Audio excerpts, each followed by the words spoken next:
Hey family, Jeshurun, the Promised Land Consultant, signing in, and you know I'm dedicated to serving you from sun up to sun down. Dedicated, my friends, to seeing you planted, growing, and manifesting in your Promised Land. And today's conversation is all about when you fall on your road to your Promised Land. I know each and every one of you know about this aspect. I know you've heard all the little adages, and I know that you're aware that you're supposed to get back up. But I don't think we talk about it enough as a society.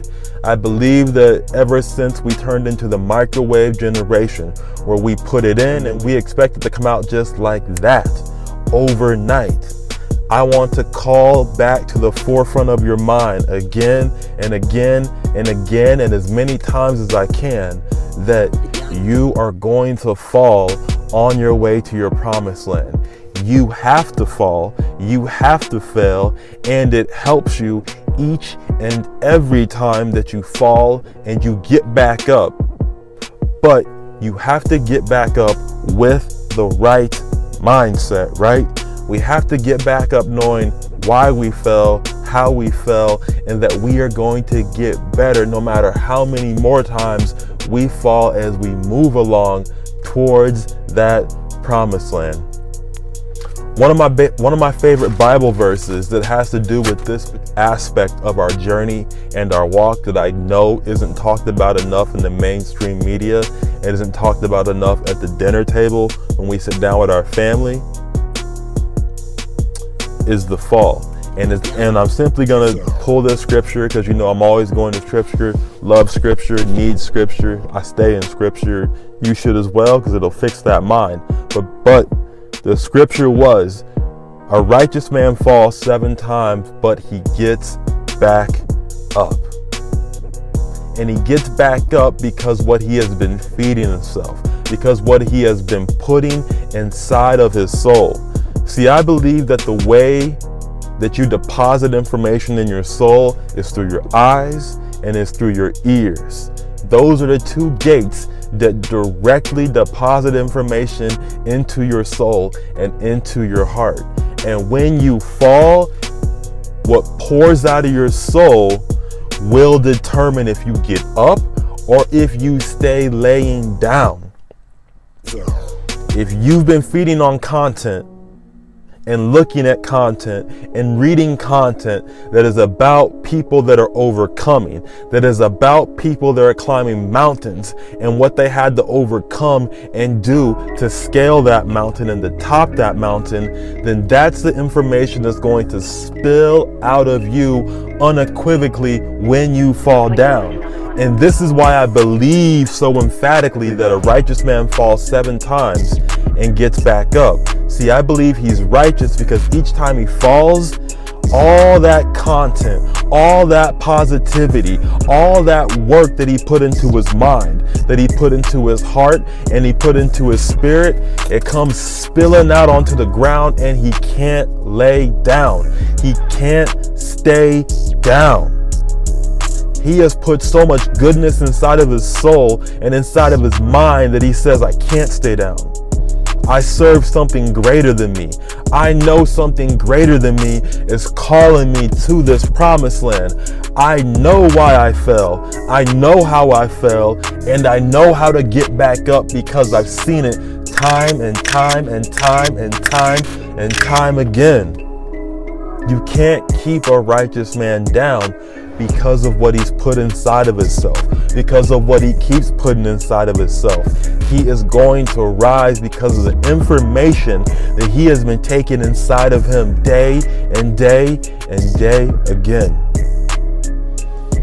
But on the flip side of the coin, on the other side of the spectrum is the individual who feeds and believes on negativity.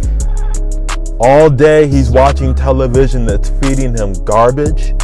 The only time this individual is happy is when he's seeing other people's fail and when he's seeing other individuals not accomplish their goal. That's when this individual's vibrations get tuned up and they're happy. Let me give you an example. There was a time in my life where I had a dream of playing professional sports. And in the years when I was in high school, I was good. And when I made it to college, this was the first instance where I had to sit on the bench.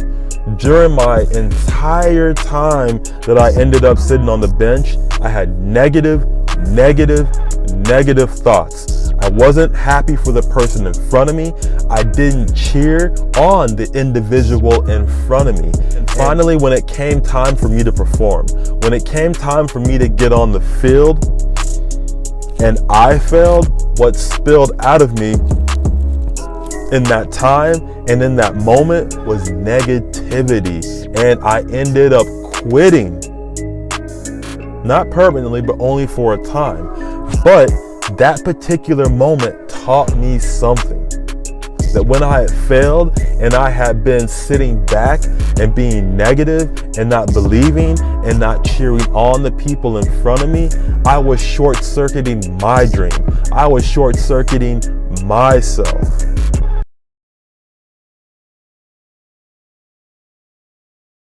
But shortly after that particular instance, someone sat me down and he talked to me and he said, you know what?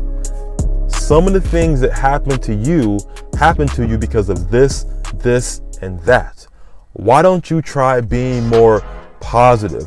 Why don't you try being more encouraging to the person in front of you instead of being negative and sour? Even though you may be better than that person, you're not showing it with your attitude. I learned a valuable lesson in that moment, even though I failed. Even though I didn't get back up in that moment, when I failed, later on, after somebody provided me enough motivation and enough enthusiasm, I was able to get back on the horse and start riding again.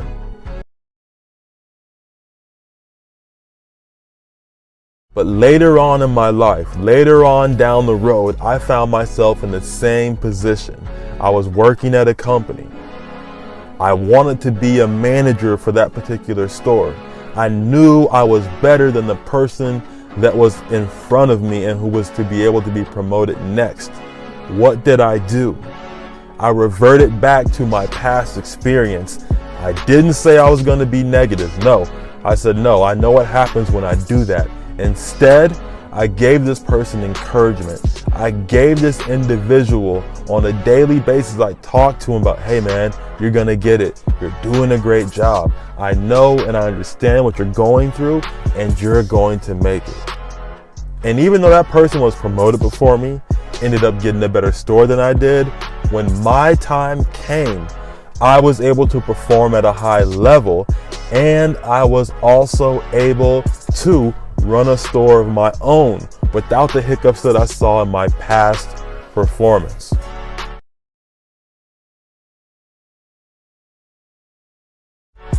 So to wrap this up, what I want to say to you is, when you fall on your way to your promised land, when you fall again and again and again, sometimes you'll fall in the valleys, in those low points.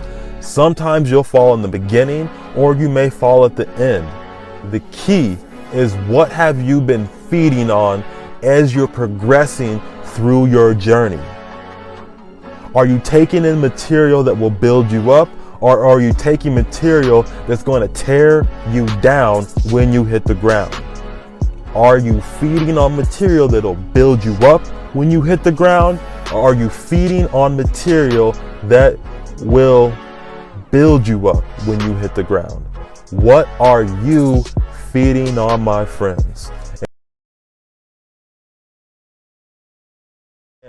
Jeshurun, the Promised Land Consultant, dedicated to serving you, my friends, from sun up to sun down. Dedicated, my friends, to seeing you planted, growing, and manifesting in your promised land. I hope each and every one of you have a blessed one, and I'll see you in the next one.